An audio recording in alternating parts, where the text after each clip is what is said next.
Hi, Ryan. Hi. How are you feeling today? I'm You good. can't answer with good.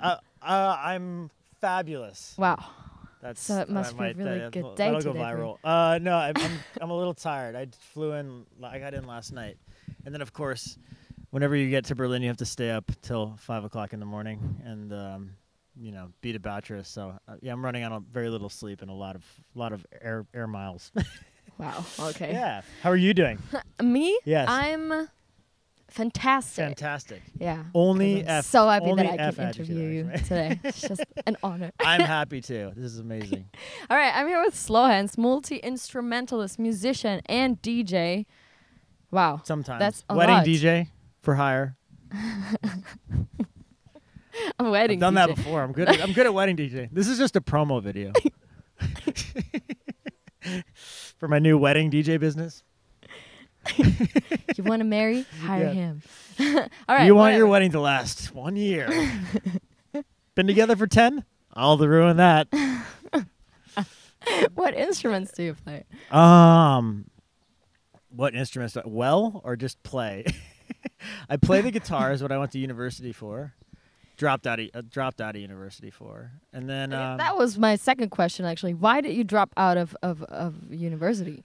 I dropped out of university because I don't know if you ever saw the movie Whiplash by the guy Yeah, I that did La did. La Land. Yeah. So my guitar teacher, the drum teacher in that is, he's obsessed with Buddy Rich, and is like a super hard teacher on the drummer because he wants him to be as good as Buddy Rich. And my guitar teacher was actually Buddy Rich's guitar player when he was like 19 years old. So he's really, really good. And he was this like South Philly Italian guy. He's amazing. And he scared the crap out of me and would steal my cigarettes when I was in school. And Teacher. Yeah, Just to get that straight. He literally made me cry my second lesson with him. Wow.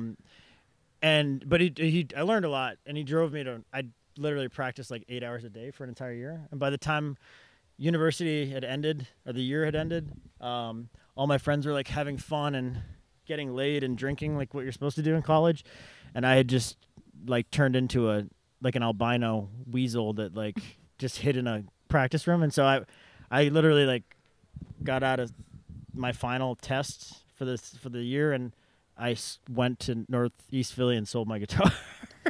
And then I bought it again like 2 years later. So I sacrificed my music career early on to be a bartender and moved to New York, and then picked it up a couple of years in. So How did that come that you picked it up again? well, I never stopped actually. I took my college loans for the second year, and I called my parents and told them that I was not going back, and I was going to be a DJ, and they immediately drove to Philadelphia, and my mom's first question was, "Are you taking ecstasy?" And I had to convince her I wasn't. I think I'd just taken ecstasy for the first time. So I actually was. I was a drug addict. And no, I was like, I'm going to take my college loans and buy a computer and learn how to make this weird music that these guys play. And I think I went to buy a computer on eBay with my college loans, and somebody stole $2,500 from me at Wow. 19 years old, because you could do that on eBay then. There was no PayPal. So I sent some dude in Idaho money, never got a computer, and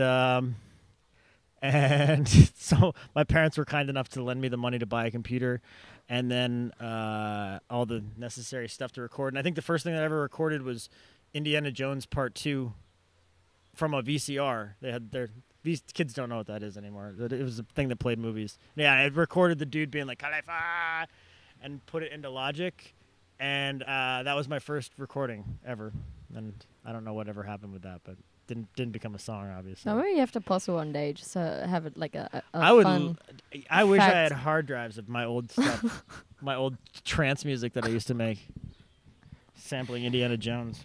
But I thought you were having troubles with this stuff, like Ableton, Logic. It was kind of a tough one for you to learn because you're a musician, actually. Logic was the first one. Ableton was didn't the exist then Oh. until I moved to New York. Somebody sent me Ableton 1, which looks exactly like Ableton 10. They've done a really fantastic job with the interface. Just saying. Yeah, exactly. Yeah. So yeah, it's It is what it is. But yeah, I learned how to dink around in Logic, and then eventually got good enough that somebody, was kind and put out my music. So, which led to this amazing career as a DJ and live musician. Yeah, but I enjoyed it. I heard a boiler room of yours, and I was sitting there. I was like, yeah, oh, nice. He's singing. He's actually singing all the time. I was like, what the hell? I liked it because I totally sang a lot that, in that. Yeah, I love supporting people that actually play music. I think it's a lost art. I played Toronto once. I've had 2 recent experiences where I was singing. I was playing a gig recently in Southeast Asia, and I was singing, and somebody came up and tapped me on the shoulder, and he's like, "I own the club. Could you play more vocal stuff?" While I was singing, to which I just was like, that. I looked at my microphone at him and was like, I'm not DJing, so I can't play more vocal stuff than singing over my own music. And then in Toronto once I was playing, and I was singing and playing guitar at the same time, and this group of like a wedding, what do they call, like a hen party, like a wedding group of girls with dicks on their foreheads because they're celebrating getting married, like roll in and they like tap me on the shoulder and they're like, "Can you play Beyonce?" And I'm like, it's an interesting career as a live musician in the DJ world, but I didn't know any Beyonce. I'm sure that wedding went really well. I didn't DJ it. Sounds fun. Yeah. Sounds fun too. Just random thoughts by Ryan Kavanaugh. Also, when you were starting out your solo career, you went to London first. I wrote that in that essay you wrote about Anthony Bourdain, right? Bourdain. I like Bourdain better. Bourdain. Yeah. I wrote that in that essay. Very nice essay, actually. Thank you. You were collecting your feelings in that one, really. That trashed me. The Bourdain thing came. Yeah. He was a big inspiration hard. to you. Yeah, right? we were actually just at the Michel Burger having lunch, and his show a couple weeks ago was there. He was a big reason for a lot of different things in my life. One, he made it cool to be a dishwasher when I was that, and then when I started traveling, especially like here for the first time, which I talk about in the essay. That's what I read. That's what I actually. Just I think as somebody who's definitely battled with the impact a lot of travel can have on your personal life. Like I kind of found a bit of solace in Bourdain's like writings or travels, and also just the general fear of experiencing new things. So when he died, it hit me pretty hard. He's also something that my closest friends and I have always shared. My one friend is like one of the best and most successful food photographers on the planet, and my other friend is in the food industry as well. So, he made it okay for all of us to be in food and then eventually, travel and stuff. So, I don't know that he had much impact on my musical life, but he definitely had it on my personal life and travel life. So, yeah, I believe that. I've read a passage that was saying you can be sitting, I don't know, on top of the mountain looking at the most beautiful sunset, but what does it like? Doesn't mean shit if you don't share it with anybody. Exactly. Yeah. That's a hard thing to do, and as a solo touring act. I've experienced. Well, I don't want this to get too sad. Yeah, right. Okay, I'll be crying. I'll be laying down. Maybe my therapist. I've experienced most of the world by myself, which is like an amazing thing. It allows you to It allows you to see. I was also an only child, so I'm okay with being by myself. But I was at the Dublin airport yesterday, and I was just I was looking around, and I think that I learned to just sort of. It probably makes me really judgmental, but I just find so much humor in watching people travel. Like, there's a few things in this world that really make humans total animals. And when you go to travel, there's no experience like going through a security line with some woman from Iowa who's traveled once in her life and her 6 kids, and they're trying to get through security, and it's just frantic chaos. And you kind of and then once you get through watching people eat in airports, like everything about traveling in an airport is funny to me. So, yeah, I share that with those people in my head. It's funny. I don't know. Like, there's nothing more hilarious than going to the Rome airport to see American tour groups go through with their like sweatpants and, you know, buying pasta, and it's just hilarious. So I don't know what that has to do with anything that we were talking about, but you know, that's great. We came to pasta. I'm good at That just reminded me that I'm hungry. Thank you for that one. Yeah. Bourdain, he's awesome. What do I want to say now? You just got me out of Yeah, sorry, I'm a confusing guy. guy. Oh yeah, right. I heard you got a tattoo from Berlin, and it was horrible for you to be in Berlin as a solo art.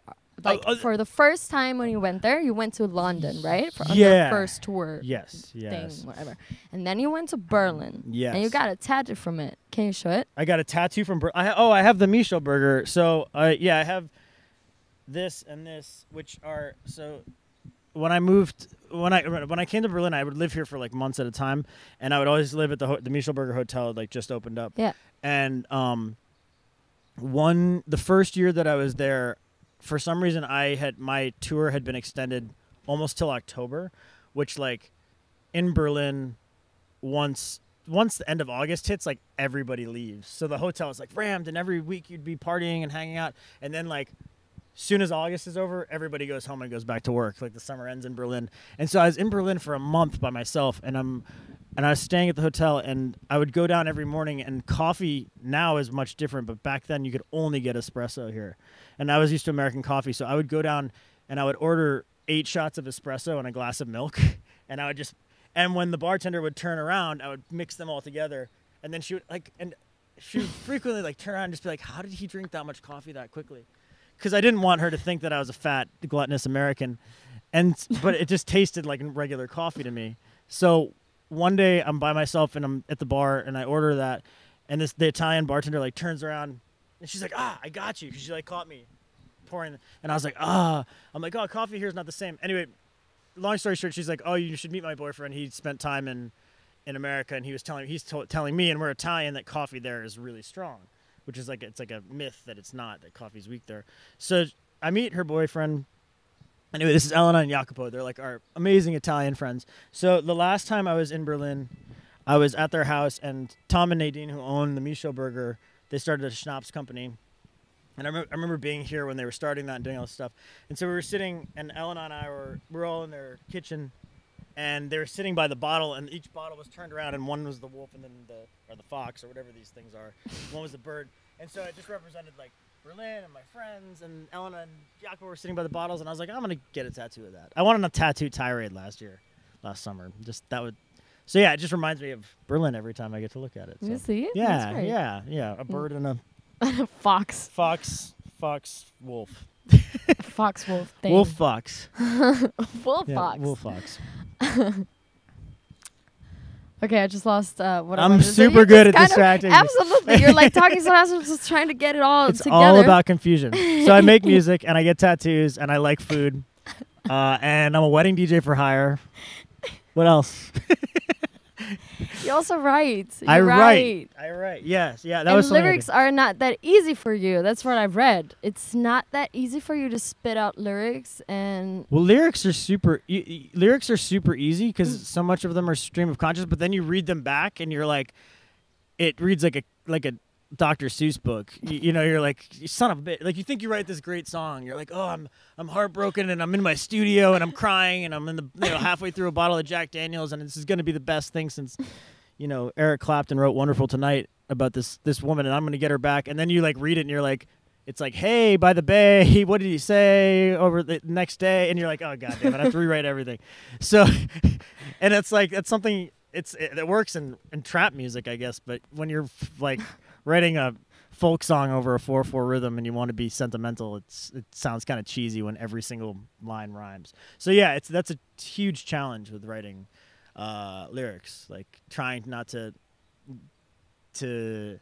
sound like T-Pain, and then you want to be as smart as Bob Dylan and a little more advanced than T-Pain, I guess. So some fine middle ground. So what do you write about? If you say you listen to folk, right? It is maybe a fusion out of folk, also dance music, pop music. Yeah, I mean, country. I did a song with Chop and John that they asked me to do lyrics on, and I literally just tried to copy Justin Bieber. Why would you do They've that? released it now, so I can say that. But I was like obsessed with what the hell song was. Oh, I think it was like "Where Are You Now?" the Skrillex. I was like, that's such a cool tune. So I just like tried to mimic that. But other times mostly I just write about girls that piss me off, break my heart. It's kind of all there is to write about, right?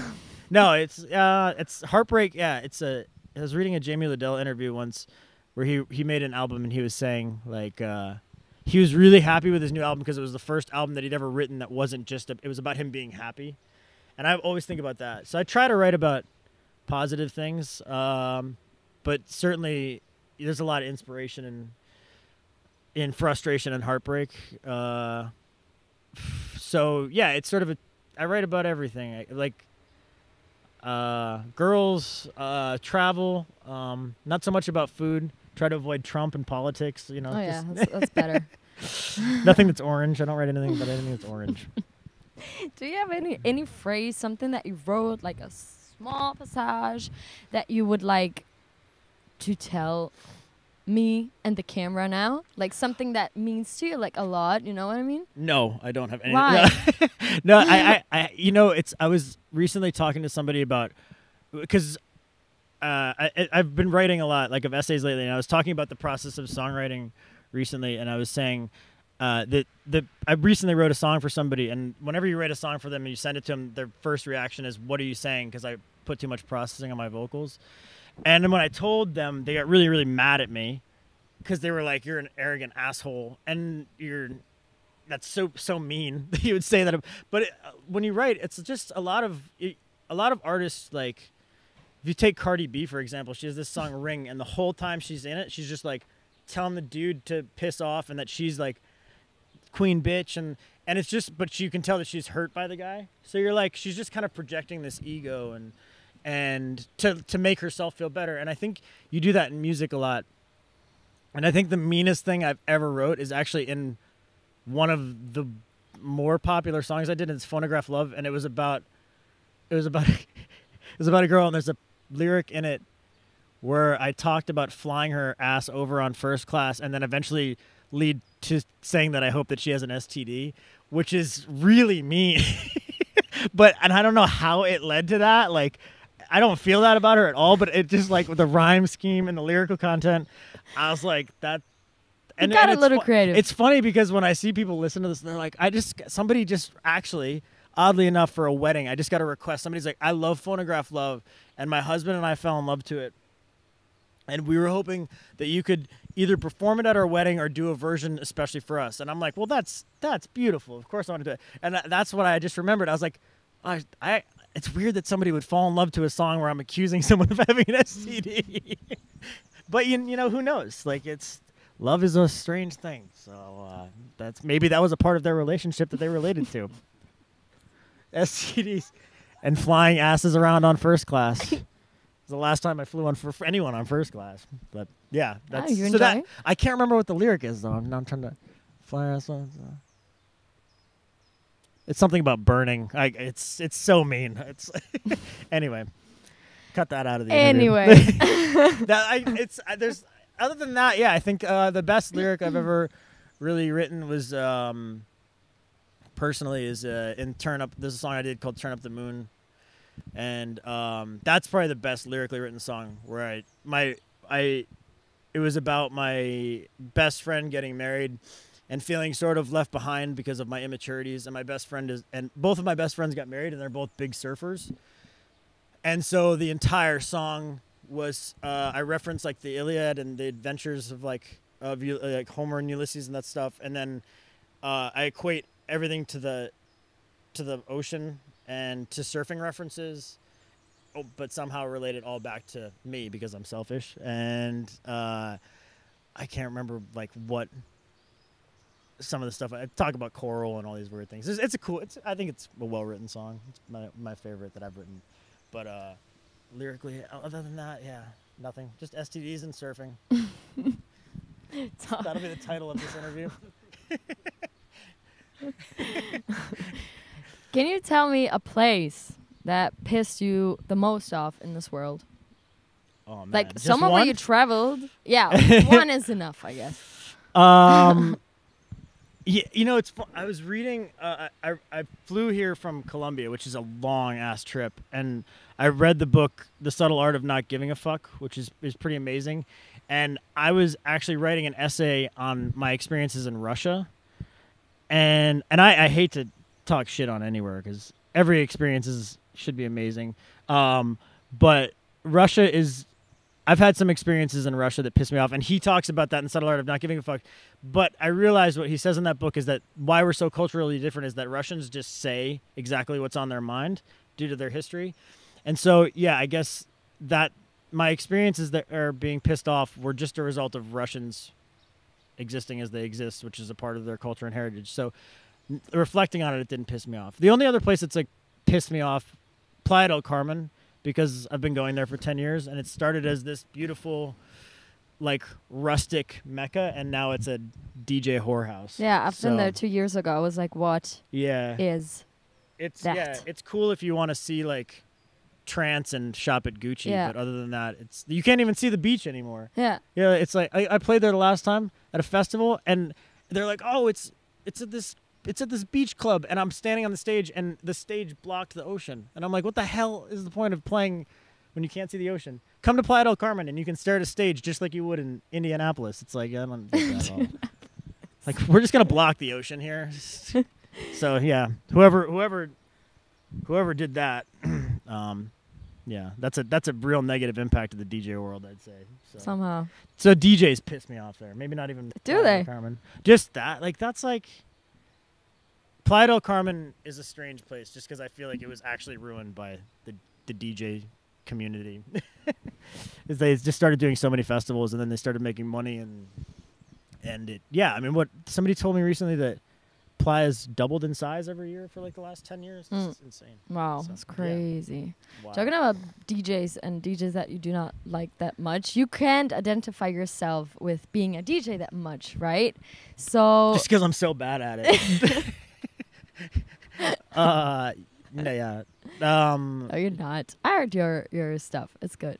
I like DJs. The DJs are great. I mean, I have been a DJ for a long time. I think it's changed a lot, but it's beautiful. Yeah. It's a beautiful art form. What do you say about you saved it with the lesson? Yeah. I love all DJs.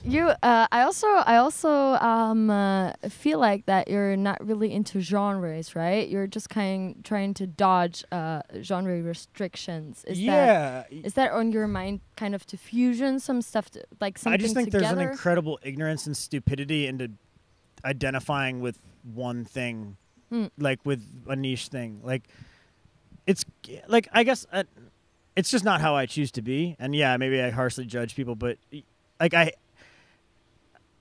when techno became more of a hashtag than a music genre, like it just sort of became like, I can't tell you how many times you go into social media and you see somebody that's like hashtag techno, hashtag I will only wear black, hashtag Berghain, hashtag, every other music sucks. And you're like, dude, like what's the point?